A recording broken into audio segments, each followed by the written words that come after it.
রাস্তা সারাইয়ের দাবিতে রাস্তা অবরোধ করে বিক্ষোভ হাসনাবাদে। হাসনাবাদের বরুণহাটের সরকারপাড়া এলাকার ঘটনা।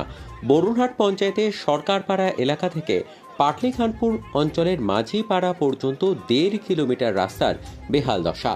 অভিযোগ, দীর্ঘ 30 বছর ধরে এই রাস্তার অবস্থা এতটাই খারাপ যে প্রতিনিয়ত দুর্ঘটনা লেগেই থাকছে।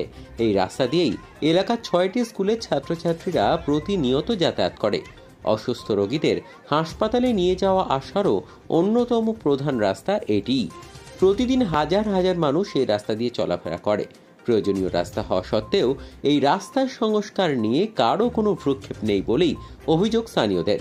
রাস্তার এতটাই বেহাল দশা যে প্রতিনিয়ত দুর্ঘটনা লেগেই থাকে, জানান গ্রামবাসীরা।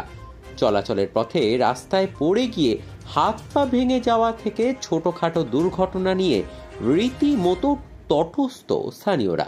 অল্প বর্ষা হলেই জল জমে বন্যার রূপ নেয় বলে জানান অতসী সরকার, শিখা সরকার সহ অন্যান্যরা। তারা জানান, বহুবার এ নিয়ে পঞ্চায়েত থেকে শুরু করে ঊর্ধ্বতন কর্তৃপক্ষে জানিয়েও কোনো কাজ হয়নি। প্রতিনিয়ত দুর্ভোগের শিকার হয়েও সমাধান না পেয়ে শনিবার রাস্তা অবরোধের পথই বেছে নেন গ্রামবাসীরা। রাস্তা সারাইয়ের দাবিতে বিক্ষোভ দেখাতে থাকেন তারা। রাস্তাতে এরকম অবস্থা আছে, আমাদের বাচ্চাদের স্কুলে যেতে অনেক সমস্যা হয়, আমাদের পথ নিয়ে যেতে অসুবিধা হয়। অনেক বয়স্ক মানুষেরা সকালবেলা যখন মর্নিং ওয়াক যায় তখন ওদের একটু অসুবিধা হয়, হাঁটাচলা করতে, হুচুটে পড়েও যায়, হাতটা ভেঙেও যায়।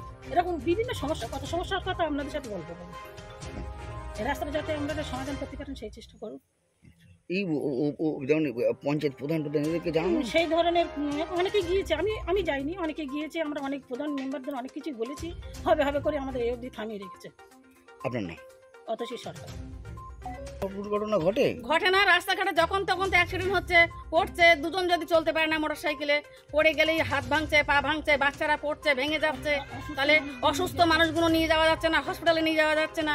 সেগুলো আমরা কি করব? আমরা বহু আশায় পড়ে আছি। আপনারা যদি পারেন সমস্যাটা সমাধান করে দিন। আপনার এখানকার যে পঞ্চায়েত যারা আছে তাদেরকে অনেকবার বলা হয়েছে, আমরা পঞ্চায়েতে গেছি, কোনো সমস্যা হয়নি, কোনোদিন করেনি, সমাধান হয়নি, না হয়নি। আপনার নাম? শিখা সরকার। আমাদের ওই সরকারপাড়া থেকে চকপালি পঞ্চায়েতের মাঝিপাড়া পর্যন্ত দীর্ঘ প্রায় 1.5 কিলোমিটার রাস্তা একটু খারাপ আছে, ইটির রাস্তা। দীর্ঘদিন ওটা সংস্কার করা হয় না। তো আমরা এই ইটি রাস্তা সংস্কার করার জন্য আমরা বিএডিবি ফান্ডে আমরা স্কিমটা দিয়েছি এবং জেলা পরিষদ ফান্ডে স্কিমটাও দিয়েছি। দু জায়গা থেকে আমরা স্কিমটা দিয়েছি যেহেতু রাস্তাটা খারাপ, এবং আমরা আশা করছি দু জায়গা থেকে আমরা বিশ্বাস বা ভরসা পেয়েছি যে পুজোর পরপরই এই জায়গার কাজগুলো হয়ে যাবে। আমি আবুল কালাম, প্রধান, বরুণহাট গ্রাম পঞ্চায়েত।